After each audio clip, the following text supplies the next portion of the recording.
Thanks everyone for joining us for this morning's event. I'm Joe Owen, I'm Director of Policy at Nesta. For those of you who don't know Nesta, we are a charity that designs, tests and scales solutions to society's biggest problems. We've got 3 missions. We're focused on halving obesity, decarbonising homes and giving children a fairer start to life. You might wonder then why we are hosting an event on the autumn budget, but at the risk of saying the obvious, whether it's our missions, the current government's missions, the long list of other problems that currently sits on this Prime Minister's desk and the ones that will sit on any future Prime Minister's desk, the health of the public finances and the economy is one of, if not the biggest determinant of the success of a government's agenda. So, as Shadow Chancellor Mel Stride says, the UK is at a pivot point with public finances as bad as almost any time in living memory, and with the Chancellor, Rachel Reeves, trapped between her fiscal rules and her manifesto pledges, we are going to spend the next hour talking a bit about what's gone wrong and what might need to happen next. To do that, we've got a properly top-quality panel.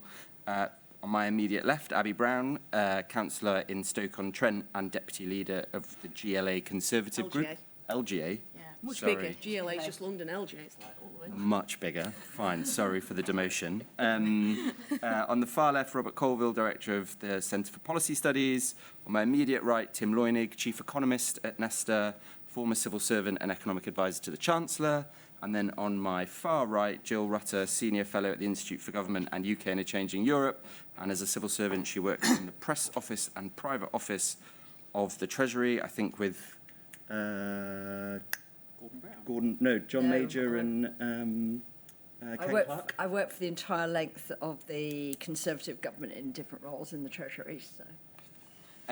We were due to have Helen Miller from the IFS, who can sadly no longer join us. Helen and her team at the IFS have worked with us at Nesta on an online tool called Be the Chancellor, which I would recommend you look at. It allows you to do your own budget with the same constraints that those inside the Treasury face, and force you to make sure your sums on what you want to spend and what you want to cut and what you want to tax all add up. So please do have a go. You can find it by just searching for Nesta Be the Chancellor. But now is time to hear from the panel. So I'm going to ask them questions probably for about 20, 25 minutes and leave loads of time for questions from you guys on the floor. So please do think of questions for the panel. And I'm going to start with Robert. So when Rachel Reeves stands up at the end of November to deliver her budget and inevitably raises some taxes, in one way or another, she will probably blame Trump, Putin and the Tory party. And I was interested, is that fair? And what share of the blame should the Conservative Party take for the state of public finances, and how much is it driven by choices that Rachel Reeves and others have made since taking power? Right, so it's incredibly fair to blame the Tories for the state of the public finances because they've been running the country for 14 years and left them in a mess. In particular, they left us in a state where, Jeremy Hunt left us with a state where we had we sort of gambled on putting £10 billion of headroom into the numbers rather than 30 billion, which was a sort of conventional number, and which meant that the economy was incredibly vulnerable to shocks. And Rachel Reeves made the, in retrospect, titanic error of sticking to those numbers. The Tories were also oversaw a period, they did do a very good job of, an underrated job of consolidating the public finances in the years 2010 to 2016. You can argue strongly about whether the balance of austerity was right, what the consequences of that were. But then, in the post-Brexit period, especially with the pandemic, everything starts moving in the wrong direction, and you're already borrowing a very large amount of money every year. The debt interest goes up on that, and suddenly that becomes a really acute problem. So you can blame the Tories. You can blame the kind of vast not supernatural, but vast sort of impersonal forces. This is not a UK problem. Neil O'Brien has. Neil O'Brien has pointed out that if you wind the clock back in demographic terms to 20 years, the Chancellor gets an extra 80 billion quid to spend. That's the impact of the ageing population. However, we've pointed out that if you wind the spending settlements back, you get an extra 200 billion quid. And part of that is obviously debt interest. But it's not just that we've had an ageing society. We have decided to spend more, and we have decided to spend more than we can afford. So everyone is kind of in this situation. We are in this situation more than most. But obviously, Rachel Reeves does deserve an enormous share of the blame as well. I remember when Jeremy Hunt did the second income tax, second national insurance cut, in a sort of doomed theory that after everyone's living standards had catastrophically deteriorated, that if you dialed it back 5%, everyone would go, yeah, hooray, a tax cut. And I remember saying, look, this is unless you're going to seriously cut the civil service, welfare, seriously restrict NHS spending, this is not going to work. Like, the Tories can do this because they would seriously cut welfare and civil service numbers. Labour cannot do this. Labour have explicitly said no more austerity. So they were, and I was not the only one saying this. Paul Johnson and Helen Miller were saying this. I imagine Tim was saying it. Everyone who could use a calculator was saying this. You didn't even need a calculator. You didn't even need a calculator. He was saying this is a fraudulent election. No one is telling the truth about the numbers. And then, and even now they're not. And even now it's still fraudulent. Rachel's. So the way Rachel got round the fact that she didn't have any money to spend, but had promised to end austerity, was to massively front-load spending in the first 2 years of the Parliament. So we have a sort of situation where spending goes up like 4.5% in the first 2 years of the Parliament. It may not feel like it, but this is the splurge era. But theoretically, from next year, overall spending increases go down to 1.5%, 1.7%, 0.8%.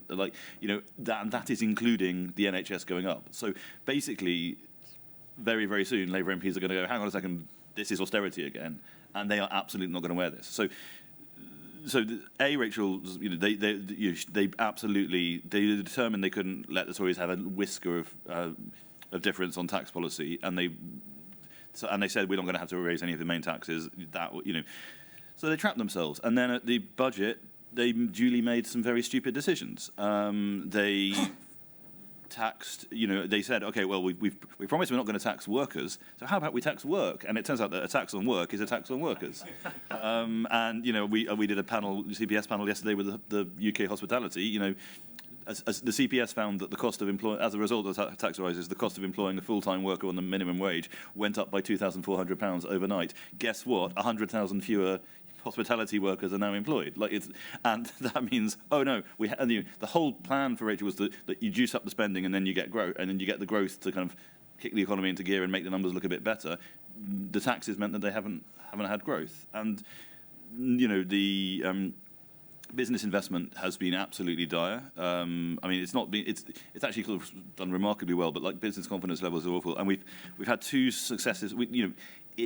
It's going to be 6 months between Keir Starmer saying yes, taxes are going to have to rise, and the budget. That's 6 months of everyone not making investment decisions because they were just worried about whatever was coming down the track, and just in a state of profound and panicked uncertainty. And this is the second year running we've had that.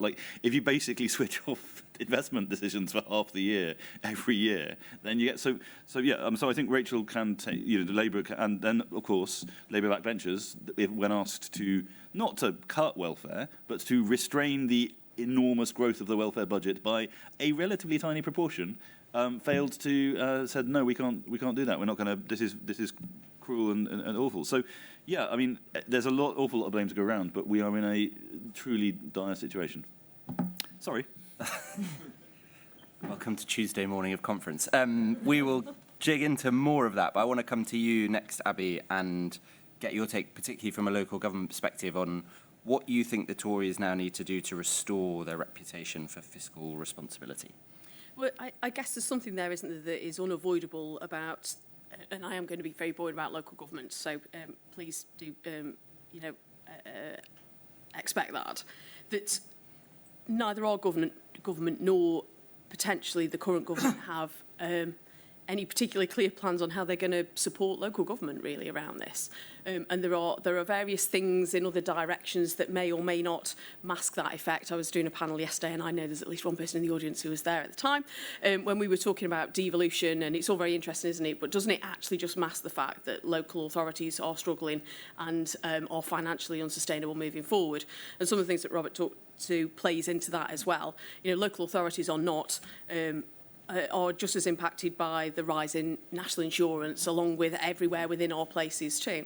And along with that, there are all the societal changes that have been rolling on for decades now that we're kind of getting to the crux of, whether it's SEND, home to school transport, rising cost of social care, along with, frankly, at times a political narrative that seems to reduce everything down to Trumpian levels of basicness around being honest about the challenges that are out there. So it's not terribly exciting, and it's not a terribly appetising prospect, I guess, from that point of view, because the rising costs continually are coming in for local authorities. And in a way, as Robert underlines, there's no clear plans there from the government necessarily to do this. Obviously, there is been talk, gosh, for almost as long as I've been a councillor, around the fair funding settlement. But actually, whether it will be fair and how that works and how it genuinely reflects what's going on, and whether it actually ends up putting a huge crunch on places that can ill afford to do so, when, you know, the reality is there's lots of other things at play there that I think are not terribly sexy and not terribly exciting. I've never stood on a doorstep yet and anyone said to me, what are you doing about children's social care? But the reality is that is what is driving a lot of the challenge in local government at the moment, and I don't think the current government has any more of an appetite to want to deal with those things than our government, sadly. But actually, fundamentally, these are the things that are at the crux of what makes community, and I think are actually quite conservative issues to get into. So for me, there is something that is less about perhaps the economics. I just about scraped an A-level in that, but more about actually the reality of having a good conversation with the public about the issues that are out there that we are asking our public services to deal with. Great, and I would like to come back to that too. But Tim, I want to ask you, if you were back in your old job as economic advisor to the Chancellor, what would you be telling Rachel Reeves and her team about the challenges she's got and the choices she needs to make? So Rachel Reeves needs to make a big £30 billion choice. What was interesting about the sort of bang of doom, or whatever you guys called it downstairs, in that sort of vacant thing of Rachel Reeves' tax hit, was it didn't go up nearly far enough. The maximum was 19 billion. She needs to raise a lot more than 19 billion, because she needs the 35 billion headroom that Jeremy Hunt has now sort of mea culpa'd and said he should have. I mean, I celebrate Jeremy's sort of return to fiscal orthodoxy, but it would be quite nice if it was accompanied by an apology for having got it wrong when he was Chancellor. So she needs at least 35 billion, and she needs 35 billion headroom plus whatever she had before. The only defence I can give, and I agreed, by the way, with everything Robert said, and one of the things I love about being on a panel with Robert is his honesty in blaming the Conservatives as well as Labour. You know, Robert is definitely a man of the right, but he's certainly not going to cover up for the faults of a government that was in some way aligned with his beliefs. But what the Conservatives need to do, what Labour need to do, if we assume that Labour is a party that raises taxes and the Tories are a party that cuts services, just as a crude thing, they need to work out who do they want to be worse off. I am surprised that apart from the freezing of the tax thresholds, which was already announced under Rishi Sunak, I am not worse off because of the election of a Labour government. I'm in the top, 15% of the income distribution. I am surely the target for Rachel Reeves. I'm 55, I have a large pension, my daughter has left home. I am the richest I've ever been in my life. If at any point in my life you're going to wallop me with a tax rise, make it now when I'm 54. When I was young, I was skint. I'm not skint anymore. So Rachel should be sitting down with a picture of me on her desk thinking, how can I make him pay? Do we know she's not? We don't, to be fair. That's true, she might be. And similarly, if you're the Conservative Party, it is no good saying we're going to cut civil service numbers by a third without understanding why they went up. So thanks to the Institute for Government, we have a nice graph that shows that the civil service numbers from 2010 did that. And Mel Stride is now saying we're going to return them to here, which is the lowest number for sort of 30 years, where it lasted about 3 weeks. And he said, well, we did it in 2015, so why can't we do it again? Well, because in 2016, we found that number was unsustainable. There were ministers turning around and saying, well, why can't I have an answer to that? And the civil service replied, well, we made that division redundant last year, Minister. And then, oh, shit, we need to recreate them. If you look, for example, at the Department for Education, where I worked for 5 years, why did the numbers shoot up after 2015? Because we had more and more academies. And academies meant less responsibility for local government, so there were cuts in local government school services, but more in the DFE. So if Mel Stride wants to stand up and say, we want to return the DFE to the size it was in 2015, then he needs to abolish the academy programme and announce that there should be fewer academies now than there are, because you can't support academies without people literally to send them the cheques. And there's a whole bunch of things like that. The Treasury grew because of COVID, that's going to go. It grew because of Brexit, most of that can go. But there's 200 civil servants in the Treasury at the moment working with global partners to administer financial sanctions on the Putin regime to try and win the war in Ukraine.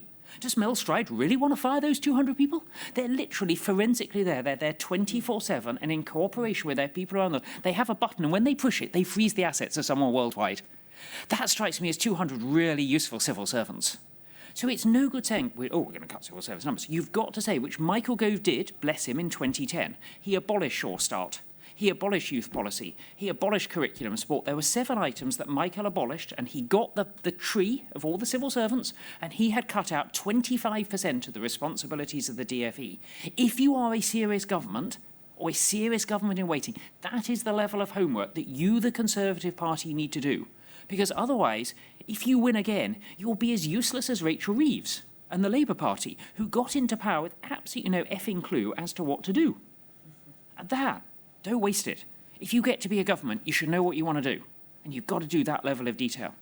I'm not seeing that from the Conservative Party. And as someone who respects the Conservative Party, who still sees them as the default party of government in Britain, it really saddens me, that lack of seriousness in the Conservative Party at the top at the moment. And if you guys can do something to persuade those at the top to be a little bit more serious about economics and fiscal stuff, if you want to use our Be the Chancellor tool, bluntly, the reason we write it is to help the opposition. You know, the government already has one, although I can tell you government ministers use it because they ring us up sometimes and say, we've just used this tool and it's given this result and we don't understand it. And then we tell them why. But it's really there for the opposition to help you be a decent opposition so that when you get into power, you don't screw up. Jill, I was going to ask you about what you made of the announcement by Mel Stride, but also if there are other things that you think the Conservative Party could be championing on fiscal policy in opposition.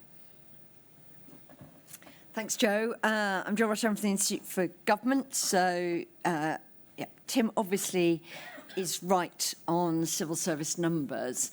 I think the one thing I would add is that while you might be able to get rid of the 200 people at the Treasury doing Brexit, there are certainly some things you can't get rid of because of Brexit, because there are, though the first phase of Brexit was the negotiation legislation phase of Brexit, which meant there was an expansion of people doing what we call policy in the civil service. The second phase of Brexit is taking over a lot of admin tasks. And if you're going to, basically expand the border because you're running it as a third country border and not as an integrated single market, you're going to need more people to do that. And it's very notable that the handbrake turn on civil service numbers was at June 2016. And most of you remember what else happened in June 2016. So that definitely added people. It's not to say there isn't scope for economies, but I think a serious attempt to cut civil service numbers needs to look at what functions the UK state need to perform now. And as Tim says, the serious way of cutting civil service numbers is, yes, squeeze a bit on efficiency.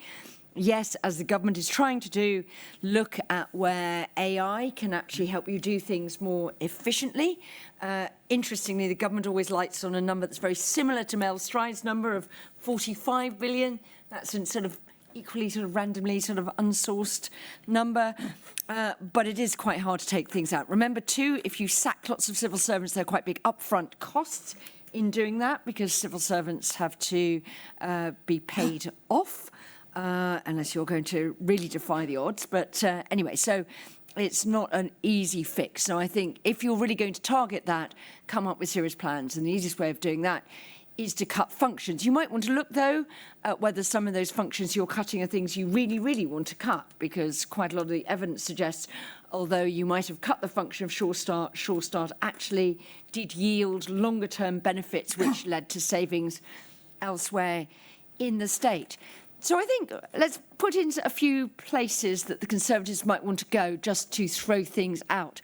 We had a panel yesterday at the Institute for Government where somebody walked out saying, I'm not listening to this rubbish anymore. And that was when Ryan Shorthouse, the director of Bright Blue, had suggested that maybe Conservatives should be reconsidering things like the future of the state pension.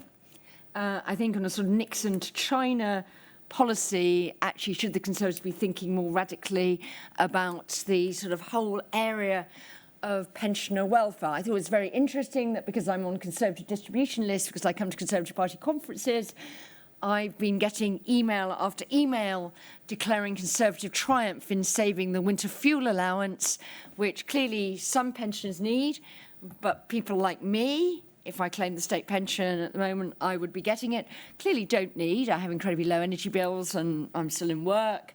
And it's just genuinely a waste of much poorer people's taxpayers' so what I'm money. hearing from this is that, Rachel, we should target you and Tim. We'll send To target me and Tim. So I think there's a really interesting question about where does that go.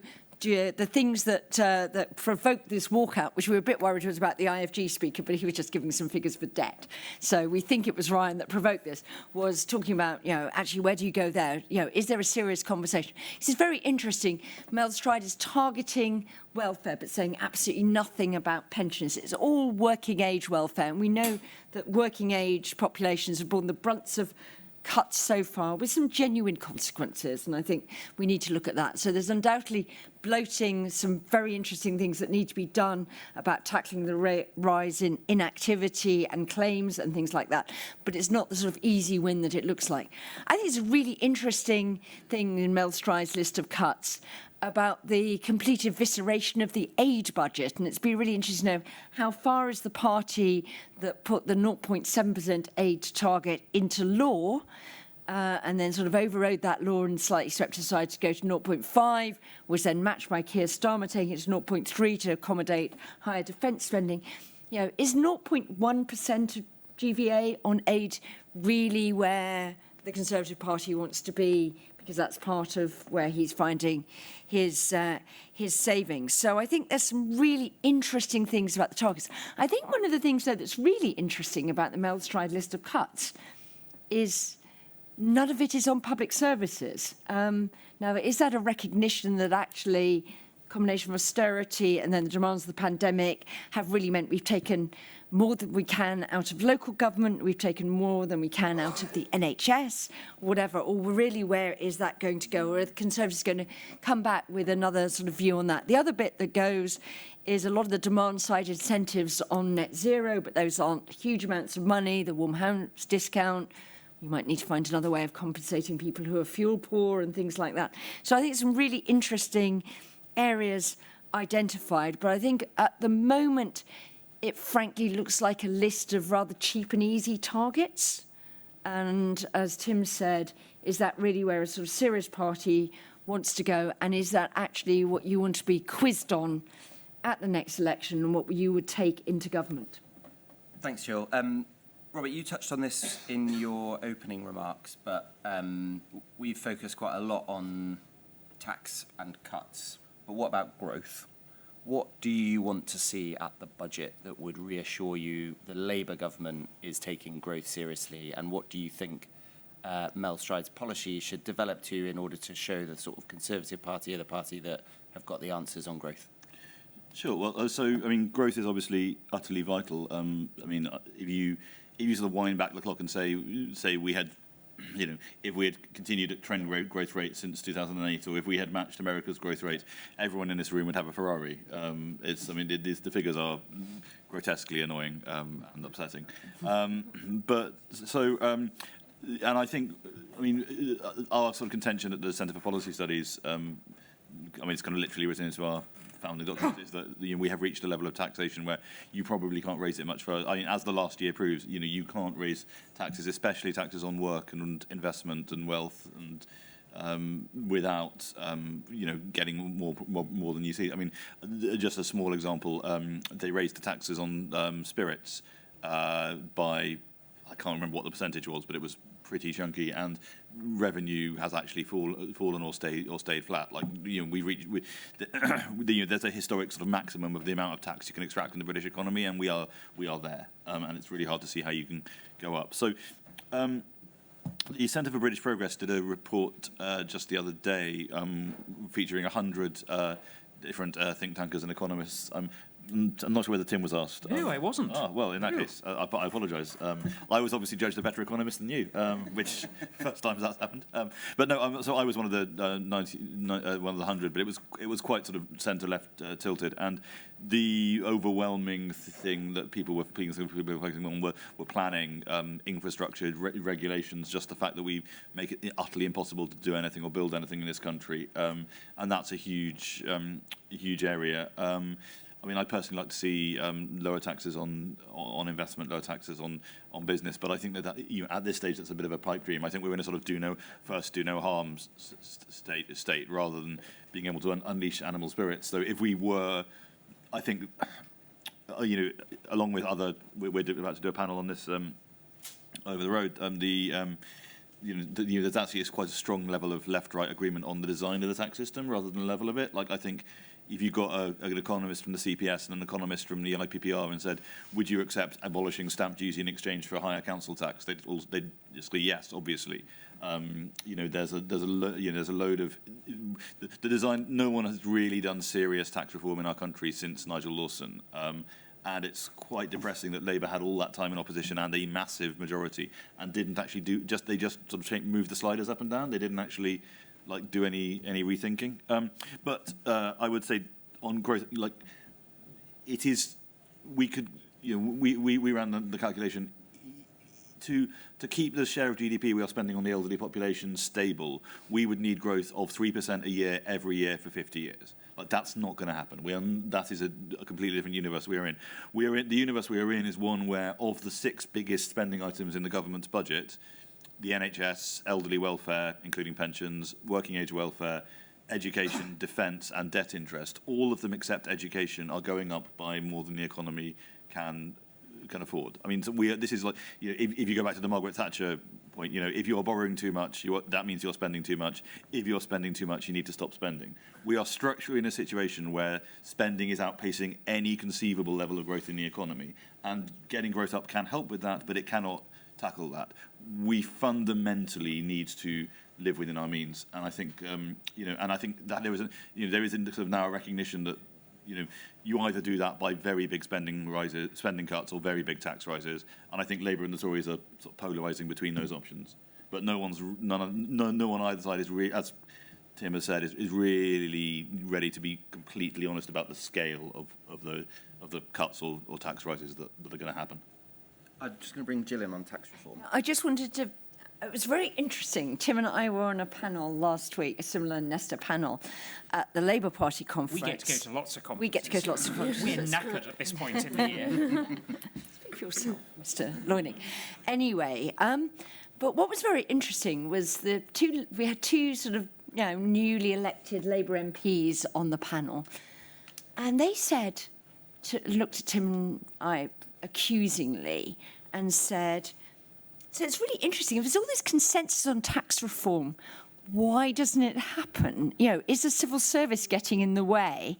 And Tim and I looked back and said, no, it's the politics that are getting in the way. And I think one of the really interesting questions here is about creating this. Everybody agrees that we have a tax system that is not helpful to growth at best, and I think inimical to growth in various respects, that could do with reform, that we have an antiquated system, the council tax. I was working on that. It was introduced as a sort of, a sort of God, let's just fix this thing when we had to abolish the community charge, let's fix it temporarily. It'll last for a little bit. It's a sticking plaster tax system. That sticking plaster is proving impossible to pull off. I asked Steve Reed at the Politico pub last week, are you planning a council tax revaluation? He looked and went, no, I've not even talked to Rachel Reeves about that. So he just looked completely like that, which was quite interesting. So I think there are lots of areas where we need a proper debate about the tax system. It needs to go into the sort of political arena, actually saying what could we do, and create some political space where actually politicians aren't just thinking, as Rachel Reeves probably is in the Treasury, I've got my big commitments that I thought I couldn't get through the election without, which is why she had to resort to the semantics of an employer national insurance increase rather than one of the more mainstream taxes, where she'll be scrabbling around to see where she can find revenue that people won't notice and won't throw back those manifesto commitments in her face. And I think it'd be really, really good if we could actually have not just a debate between think tanks and the IFS and Nesta and Institute for Government about how to do tax reform, but a really genuine political debate about how do we give the country a better tax system that it actually allows us to raise the revenue we need in a most efficient and fair way. And people can plug in different numbers and things like that, but to create the political space where politicians don't feel that any minor reform they want to do will then be held down. They won't be able to get through either their own backbenchers, and we know Labour is sort of governing like a minority government despite its stonking majority, and the opposition will just oppose for the sake of opposition. And I think that would be a really good place to get to. And, as Tim might say, Robert might say, Labour didn't do thinking about serious tax reform. In the next 3 years, are the Conservatives going to do serious thinking about tax reform and build some consensus that they could then take in and use their first budget to do in the way in which we saw Geoffrey Howe do in 1979? Tim, is there anything you want to add on tax reform before I go in a sort of slightly different direction with Abi? Yesterday, I said at the CPS event that small firms were less efficient and less productive typically than large firms, and we should stop subsidising them. Let's just say I didn't get a round of applause. Did people walk out? Nobody. I got booed. You came out telling me I got cheered and booed as though that's like the optimum Leunig result. Yeah, absolutely. They've come to be entertained in part. Yes. But small firms and tax reform, small firms are less. And afterwards, one lady, I feel bad talking about her because she came up and talked to me afterwards and said that her local, somebody's walked out. She told me that her cafe that she ran, in my view, was so inefficient that she could only take a salary of £5,000 a year as a full-time worker, and that if she didn't continue to get tax breaks from the government, she wouldn't survive. So from my point of view as an economy, if she doesn't survive and then takes a regular job earning minimum wage, GDP has risen by 18,000 quid. And that's a good thing.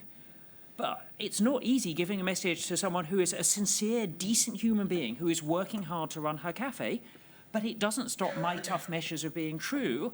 And Margaret Thatcher and Geoffrey Howe and Nigel Lawson were, in their own ways, willing to tell really tough messages. Never forget the biggest piece of headroom that Margaret Thatcher created was abolishing the earnings link for pensioners. Nothing she did in 1979 created more money than that. Those large posters up of Margaret Thatcher downstairs should remind every Conservative that her greatest legacy was making a lot of pensioners poorer and creating the fiscal headroom to do a lot of interesting things that won a lot of votes. That, in fact, was going to be my first question to Mel Stride later on. Yeah. Before I open to the floor, so please do get questions ready, I wanted to ask Abi about where we want to see more investment, because a lot of this conversation is focused on cuts and tax, but from a local government perspective at least, I'm sure there's a long list of areas where actually the level of investment isn't right if we want to sustain delivering the services that we've committed to. Yeah, and I think, remember back when I led a council, and obviously, there's always a list of things I can come up with. I could always come up with great ways of spending money around all this, but always was very minded, particularly bearing in mind I was leader of Stoke-on-Trent City Council. Stoke-on-Trent is a left-behind area. I did a panel yesterday where I was the northern person. I had to say, I'm not actually from the north. From the Midlands. But it is a city that has a huge number of characteristics that are familiar with the north, and being a Conservative kind of in the north is a bit of a rarity. So I think my Conservative definition of the north is the kind of Watford gap. Yes, yeah. or maybe just Watford. But I was very kind of, thoughtful about the fact that, of course, I could ask for lots of things. Particularly, I guess, in a way, being a bit of a poster child of being a Conservative leader of a more northerly facing council. But actually, I was always very conscious that there is the politicking, but there's doing the right thing too. And very much knowing that I needed to present whatever my ask was for cash with something that came back.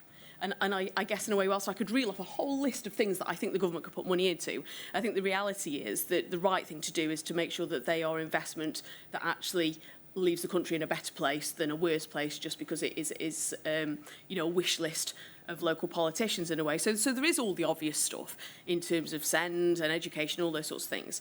But I think what is really interesting is getting into the space, I think that both, well, in fact, everybody has alluded to, which is about the grown-up conversation, about the prevention agenda. How do we, you know, reduce the levels of obesity within children? How do we tackle life-limiting illnesses that keep people on benefits rather than in work? And all those things that are not very sexy, that nobody really asks you about on the doorstep, but actually are the things that are really dragging our economy down in lots and lots of places, particularly like my own. And I think, you know, the point was made earlier around the detail that's needed in terms of some of this, and you know, it's big numbers. And I years ago I worked in a hospital, and you know, it's very contentious, isn't it? Because everybody wants to put more money into the NHS, but we also don't ever get into the detail around why it costs so much and why some of the challenges are there. And the public narrative is so often about the naughty Tories just want to sack doctors and nurses, and that's not true, is it? But you have to have detail around that, and I think we really, you know, that is the unsexy place that we have to get into in terms of the conversations around some of these things. I've been doing some work a few weeks ago in North Lincolnshire Council, and they've moved to outcome-based budgeting, and it's taken them several years to do this. Now, I'm going to disclaimer here, you know, I'm not an economist, not an accountant, I'm a politician, so it doesn't mean a huge amount to me, but then when they talk to me about how they are running their council, it is based on the principle of, rather than just saying this is our need and we have to plug the gap, around what are the outcomes we want to achieve for our residents and how do we then fund that. Now, of course, it's helpful if you're in a reasonably good financial position to begin with, but they also have issues. You know, Scunthorpe is in North Lincolnshire. They're facing huge challenges there about what happens with basically 80% of their business rates there. But they are in a position where they are looking at how they can deliver for residents, and the reality is that they have very good children's services and they have pretty good adult social care. And you know what? The better your services are in those areas, the less it costs. And again, it isn't very sexy, but these are the things that will help local authorities, and actually, to a degree, you magnify that up, need to be the conversation that we have at national level. So I'll go back to my first point, which is actually there needs to be more of a focus across all politicians, but clearly I would say for our own party, that we need to have a much more mature conversation around this. And of course, it is going to be difficult because we have to start from somewhere, because we've let that maturity of conversation decline and decline and decline. But we won't get back there until we can start to have proper conversations about how we invest into the services that we need that will then deliver a dividend further down the road. Thanks, Abby. Questions from the floor? Oh, the yes. lady at the back. You are Just fast. wait for the microphone. I need to ask you to. My name's Angela Sterling. Hello again, Abby. So I am an ex-county councillor, but the reason why I'm here today is I also am a small business owner. So I'm interested on the panel's view, but also, Tim, especially with what you've just said, which I absolutely agree with about the lady in the cafe. So a little bit of context. I run a business that has been singled out for high growth potential, and I'm on a programme with Goldman Sachs to be able to do that. And on that course, they gave us some really interesting statistics on small businesses in the UK going back to 1999. So there are about 6 million small businesses, about 60% of which are one-man bands. About, in the 90s percentage, earn no more than £84,000 a year because of the VAT threshold. Really? And that leaves in the country about an income level of my business with high growth potential, only about 120,000 businesses out of 6 million. And yet here I am, I feel like I've been bashing my head against a glass ceiling for at least a decade, desperate for growth, reaching out for support left, right and centre, and yet being hammered down repeatedly. The only thing that is keeping me going at the minute is bloody-mindedness and optimism. And even on the course that I'm on, we are the people who are supposed to Which grow. is your sector? Sorry. So, I mean, I'm in franchising. Okay. So we are... Yeah, so I'm surrounded by people who are aspirational, but also just fed up of fighting, fed up of being resilient. And already one of my cohort members has left because they're thinking, I'm supposed to be growing this business and it just seems impossible. So what my question for the panel, but especially for you, Tim, is for that very specific kind of business? What can the government do? Because we have got lots of potential to grow and create jobs. And you can hear my accent. I'm from the northeast. I'm like a unicorn up there. I just want to stay in the northeast and create employment. So what can any government specifically do to help? Sorry, the question was very long. So I'll give you a very specific piece of advice. You should Google a woman called Jordan Brompton, who runs My Energy, which from memory is in Grimsby. I think she's an excellent entrepreneur. She's built a company that manufactures EV chargers in Britain. There we are. But you should Google her. When I was in government and wanted to understand this, I connected with her on LinkedIn, and she was incredibly helpful, including I asked her about her journey to become a successful firm. And one of the things that was interesting, I rang her up to ask her, had she learnt about the government having full expensing for capital equipment? She said, no, never heard of it. We're like, we're doing this to try and help firms like you. And I said, who do you go for advice? And interestingly, she said, the local council. Grimsby Council, she said, was amazing. North East Lincolnshire. Sorry? North East Lincolnshire. North East Lincolnshire, sorry, there we are. So I would reach out to Jordan Brompton, and I think she does seminars on this sort of stuff. But the other thing I'll say is, who here has heard of onions and all day? This is a trick question, because I know none of you will. Back in 1915, 1920, something like that, motor cars were clearly a growth industry. My PhD was funded by Nuffield, Lord Morris, Morris Motors, later part of British Leyland. There were 326 car companies in Britain in the peak year listed in the equivalent to the Yellow Pages. Every single one of those 326 businesses had high growth potential, but they couldn't all have high growth potential. We couldn't have 326 successful car firms in Britain. To the best of our knowledge, Onions and All Day, which is listed in this directory once, it says manufacturer of cars, Coventry. No one has found any evidence they ever manufactured a car. Now, I'm not saying that you've never achieved anything, but it's really important to understand that although you are a high-potential business, there are hundreds of high-potential businesses, and most of them will fail. And that is how capitalism works. So actually, my challenge to you, if you've been doing this for 10 years, is think about whether this is the right sector for you, or whether, I don't want to sound rude here, whether you should quit while you're only this far behind, and either do something completely different to become a PAYE employee, or to do it in a different sector. Because entrepreneurs can keep going for too long because they just know they're right. And there's a lot of luck in business. William Morris, Lord Morris, as he later was with Morris Motors, was in some ways just lucky. Maybe he was a better entrepreneur. Maybe he produced a better car than Onions and All Day. Maybe it was just luck. We'll never know because the company left no records. Does anyone else want to come in on that before I give one question? Yeah, apart from, I'm not going to advise you to quickly shut down your company and quit your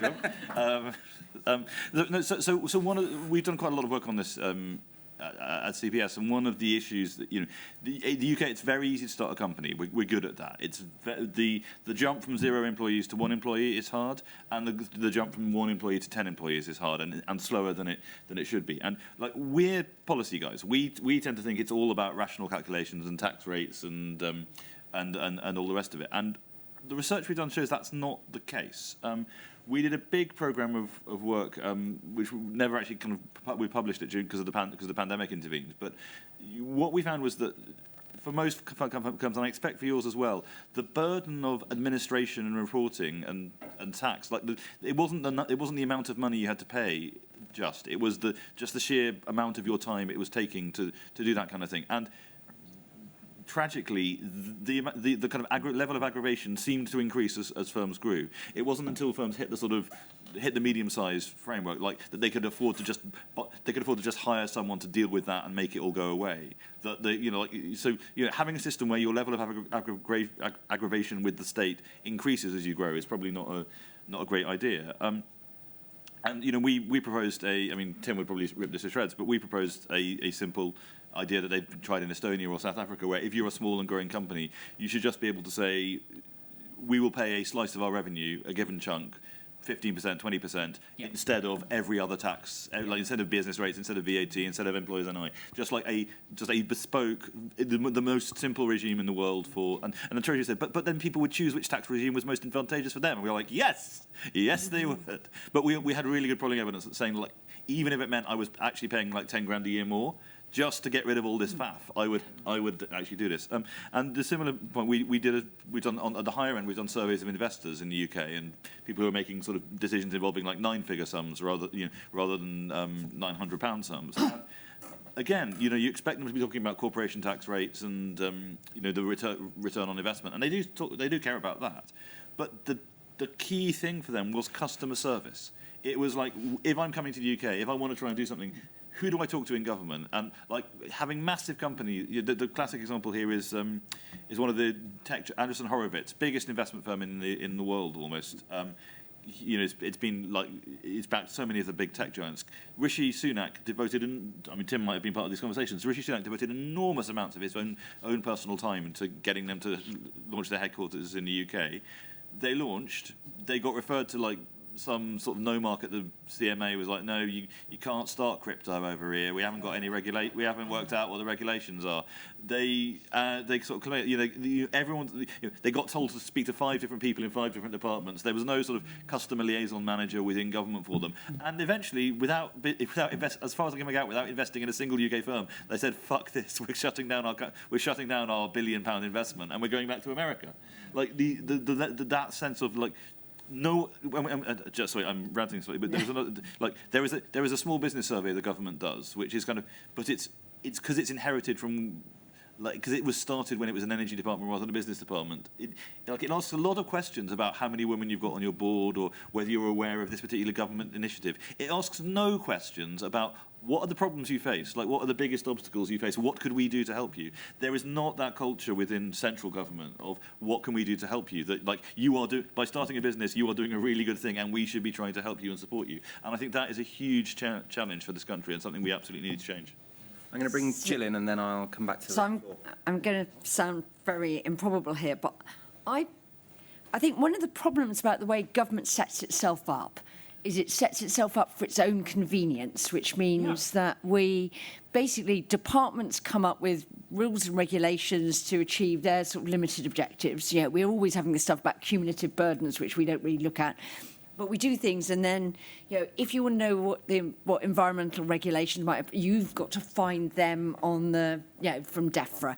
If you're interested in, what your tax obligation is going to be, you've got to go to HMRC. So we send you round the houses. Now, one of my hopes for AI is that AI gets sufficiently robust that at some point you can just say, "Hi, I do this in this place. I have these sorts of employees, and I'd like to sort of grow to have what do I need to be aware, what do I need to do to be able to go from here to there?" And you can just put it in and it says, okay, you're doing this and you'll need to just be aware of these 3 things that are the really important things, and the rest you can do it. And you can do it sufficiently reliably that if you do that, and you can do it in sort of that place, that would be even better, that you will be regarded as being compliant. We'll just make it super easy for you. We're quite a long way away. So a colleague and I did an experiment with using DeepSeek, which is a thing that he had on his computer. So we asked DeepSeek, what do we have to do to open a caravan selling kebabs? I don't know why we were asking that, but we were. Oh, that's a wonderful image, Jill. Yeah. And DeepSeek gave us a sort of quite useful list of 12 regulations. We need a license for this, we need a license for that, we need to do this, we need to do that, we need to deal with our waste. And that all seemed quite sensible, but obviously we couldn't rely on it because it didn't come badged as, if I do this, government will say I'm okay, which is quite important to you. So we put into .gov.uk and they told us how to open an MOT testing centre. So we concluded that .gov.uk wasn't quite there yet. But I do think if we can actually find a way that we can, reshape the state around the questions you need answering about how I can do that, and then you could actually bring in, and I want to ask someone this question, where can I go to for that? That would be a sort of next iteration. But I do think one of the things that, we do need to watch is that the way in which because we worship sort of smallness, which often means sort of unprofitableness. This when I was at the Treasury, we used to always be talking about the small company corporation tax rates, which actually was the low profits corporation tax rate. You could be a very big company who just didn't make much money and you were suddenly designated to be small.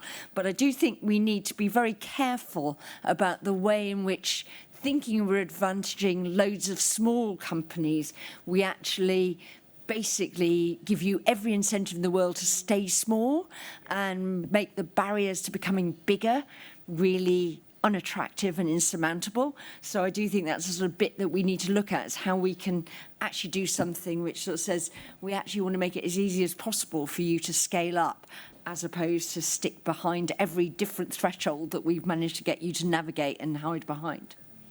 Great, more questions. I've got the gentleman in the second row and then the gentleman in the front row. So this is probably a question for everyone. I'd be really interested in people's views for kind of how the next 2 months, and especially November, are going to look like. I mean, there's a lot of measures being floated. They tend to be on the smaller side, right? So they're talking about stuff like the inheritance tax rules for potentially exempt payments, and then you've got gambling sector taxes. But ultimately, for a 30 billion black hole, to use Regis' parlance, you're going to have to, have a load of those measures to kind of fill that black hole. Is there a risk they're actually going to go back to national insurance, income tax, corporation tax, because the alternative is, collecting 500 or 600 tiny little taxes to kind of fill that black hole? Great, and gentleman just in front, if you pass the microphone. Thank you. I just completely agree with what Robert was saying. So I work for a comms agency that works with a lot of startups and including some accelerators run by the tech companies. And it's a tough raising environment right now. I mean, we're only starting to embrace the potential of AI, and now we're already thinking about, I heard someone talk about an AI bill and whether we should slap regulation on it and things. What would a pro-startup scale-up budget look like? I doubt we're going to see it from the Chancellor, but if we did, what would it look like so that we can scale those companies and let the smaller ones fail and then try something else? Okay, great. Why don't we take both those at the same time, going from left to right, full budget speculation. What might happen and what would a pro-startup scale-up budget look like? Well, I mean, you mentioned that there's a risk of a single big tax rise. I don't think it's a risk. I think that's what they should do. Yeah. I think it makes so much... I mean, it's politically very awkward for them, but it makes so much... Like, as we saw last time, trying to do... Which one would you do? What... Instinctively, I do VAT because I think that's better. Like taxing consumption is always better. At this point, there are because there are inflationary pressures. I might be tempted to shift towards income tax. But we saw last time, trying to put 20 different small tax rises on 20 different little taxes involves quite acute pain and breaks things, and breaks industries, breaks sectors, breaks behaviours in ways that causes economic trauma. And I think just like a big. I mean, I would like. If your assumption is that you can't cut spending at all, and that is apparently Labour's assumption, then I think the only way to do it is just via one big rip the plaster off moment of pain, which hopefully what the markets want. The markets want, they don't want tax rises, but they want the headroom back so that we don't carry on doing this every bloody year for the rest of the Parliament, which is the trajectory we're currently on. And actually, it's a sort of similar point on the AI stuff. I've written a Tory manifesto, co-written a Tory manifesto. Successful one, thank you. But and in that there was a list of like the sectors which we think Britain is going to do really well and that we'll support. And I sort of put my hand up and said, this isn't the list of sectors that we said a year ago were the list of sectors that we really like and going to support. So what we're doing is we're just replacing Nick Timothy's reckons with Dominic Cummings' reckons. We have an addiction to industrial strategy in this country, which we define as giving very small pots of money to particular industries which sound good or have good PR, and ignoring the fundamentals. I think the best strategy for startups, the best strategy we can have is low energy prices, easy planning permission, low business taxes. That is an industrial strategy to actually just make it easier for businesses of all kinds to thrive. And if we want to tilt things more towards services rather than manufacturing, you can do that ways. But fundamentally, we seem to think the way to help people is to set up a 10-person unit of graphene or whatever it is that we'll pick as our thing, and ignoring the fact that if you can't build a bloody factory to produce any of this stuff, then it doesn't really matter. or if the energy, or if you've got the most expensive energy in the Western world piped into that. My favourite thing on this is the Ofgem's, not Ofgem, whatever it's called now. NESO, yeah. NESO's estimates of potential AI, like power requirements for AI and data centres. Their very top estimate is equivalent to the very bottom estimate produced by the US equivalent of NESO. So, like, we like the British thing is like, well, in the worst, in an absolutely kind of best case scenario, this is going to increase energy demand by 6%, and America is like, well, it's at least 6%, and it's probably 25%. Like, I'd rather be in the kind of the camp which is making like quite serious provision for these things rather than us. So, unsurprisingly, a very local government focused answer in terms of the next 2 months. One of the most exciting times of the year in local government is when you get the annual settlement, and it doesn't matter who's in government, it never comes early enough. It always inevitably is being confirmed in the last few days before Christmas, which is really annoying, isn't it? So there is a focus on that. I think what would be nice to see, regardless of who the government is a long-term settlement. We did have one in about 2015.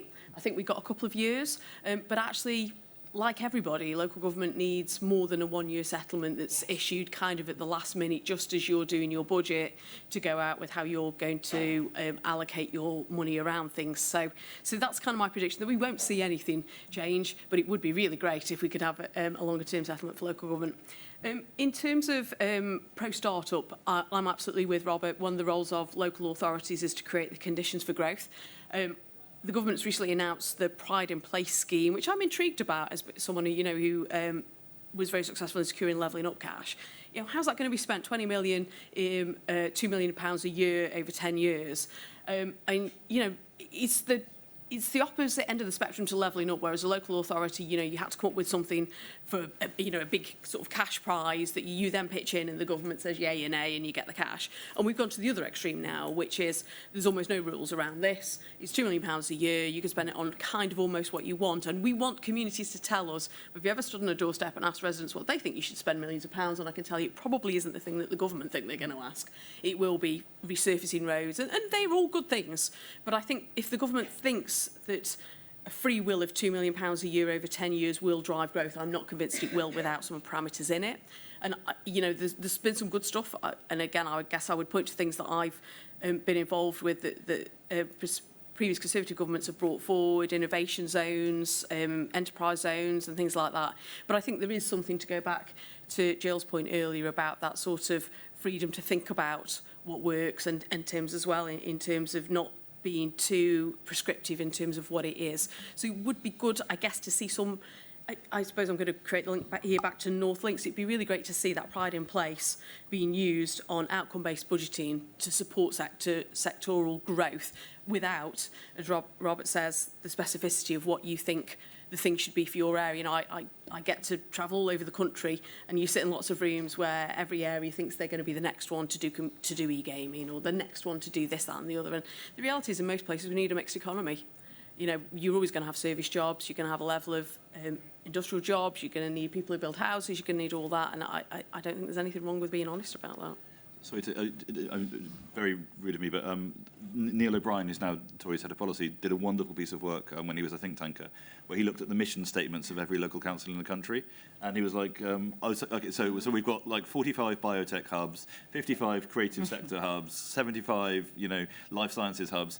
No one seems to say we're quite near the M20, we're quite near the motorway, and we've got some cheap land, so let's build warehouses. Like everyone wanted the really sexy thing. That, I used to say that because I think that is back to the basics of all this, isn't it? So we'll go to Grimsby. Somebody mentioned it earlier. I've done some work in Grimsby, and the reality is, if you live near the sea, then fishing's going to be a thing for you, and it might not seem very sexy, but you know what? You're by the sea. So Stoke-on-Trent is midway between 4 international airports. It's near the M6, the A50, A500, and the M1. So guess what? We're going to have logistics. And it might not be a hugely profitable sector, but you know what? Everybody needs their stuff delivering, and there are better jobs coming forward in that sector. And it's back to the reality that I would defend that, because there are warehouses in my city, because we all need goods. They do pay actually better wages than most people realise, and they're rarely as empty as residents think they are. But you have to be brave to go out and defend that. On your point about the last-minute nature of the local government finance settlement, it was always that, when I was in government, it was that and allocations over the immigration quotas for agriculture. Those were the last two fights of the year. Didn't the NHS budget only get settled 3 weeks before the start of the financial year last time? Quite possibly. There was something insane. But yeah, they can just spend what they want anyway, can't they? You know, so. The second week of December was always Before the those two financial fights. year is good. So the best thing would be a couple of big tax rises. I think the best tax rise wouldn't be a rise in the rate of VAT. I think that would actually be a very bad thing at the moment, because some things have VAT and some things don't. So the higher the VAT on some things compared with zero, the greater the distortion. So this jumper has VAT, but if it was made out of mohair and the goat came from Yemen or Tibet, it wouldn't have VAT on it. No, I don't know why either, but those are the rules. So it would be better to cut the rate of VAT but put it on everything as they do in New Zealand. Failing that, like Robert, I would put up income tax. You could put up the basic rate of income tax quite a long way. We're nowhere near the Laffer curve on peak on that one. You could have a rate of 25, 30%, and you would just be getting absolute pro rata a rise in income, and that would be better than 101 small taxes. What I'd really like entrepreneurs to do is, the Entrepreneur Network or one of these, or perhaps you, because you advise a lot of people, is to have a local authority wall of shame and glory. And high on that list of shame is Buckinghamshire Council. And if any of you are from there, I'll tell you why. James Cameron, the film director, and co. raised £800 million to build a new film studio in Marlow. They didn't, in a quarry next to the A404 dual carriageway. They didn't get planning permission because it would stick over the quarry's technically green belt, though it's now grey belt. It would stick over the top of the quarry by about 9 feet, which could be hidden by a hedge. And, quote-unquote, the council said the applicant had not proven that demand was there and the facility would be used. The council government should ban the council from having the right to say that. But Bucks Council, they raised 800 million quid. People were willing to put 800 million quid of their own money in. You know what? I think they're pretty confident to rate. I don't know if you've ever spent 800 million with no due diligence. But I think they know a lot more about it than Bucks Council, who, of course, hired a set of consultants to prove there was no additional demand. Well, of course, you hire a consultant. They'll tell you what you want them to say. That's how they get work. But seriously, for the Entrepreneurs Network to come up with a roll of shame, and I give you Buckinghamshire Council for free, but there will be others, I think that will be a really useful thing to do, a genuinely useful thing, and I'm sure the CPS will publish it. Well, it wasn't just Bucks Council. The official department declared that it's or no need. No, that's gone to appeal, so we're waiting for that one. That's the earlier one. I think there's another one. There's two of them. I agree with you. The government got the first one. In at least one of them, the government declared that it had infallible knowledge of the movie studio industry and demand levels. And of course, this is also a different government department has said this is a growth priority for Britain. Jill. I'm nothing to add, and we're sort of on time and whatever, but totally agree that scrabbling around for small taxes don't do it. And could I just say that one of the really good things Rachel Reeves has said and is trying to hold to, despite all the pressures, is only to have one major fiscal event a year. And if you listen, as I do, to the George Osborne and Ed Balls podcast, every week they're saying this is just a sort of rant by lazy Treasury officials to have more holiday, and it's an appalling thing, and Rachel is totally naive to have taken their advice.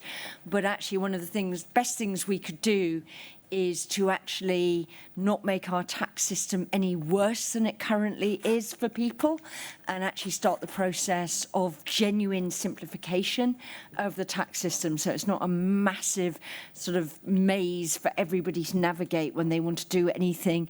And Chancellors trying to come up with wheezes twice a year is twice as bad as Chancellors coming up with wheezes once a year. So just shut up, George and Ed. And if the fiasco of Angela Rayner's stamp duty, which, by the way, I looked on gov.uk and I would have made the same decision she made, leads Parliament to simplify stamp duty, then it will have been worth it. My proposal is we ban all members of Parliament from ever hiring an accountant to do their tax returns, because at that point they would live in fear of doing it wrong and they'd simplify the tax system, because otherwise some of them would end up in jail.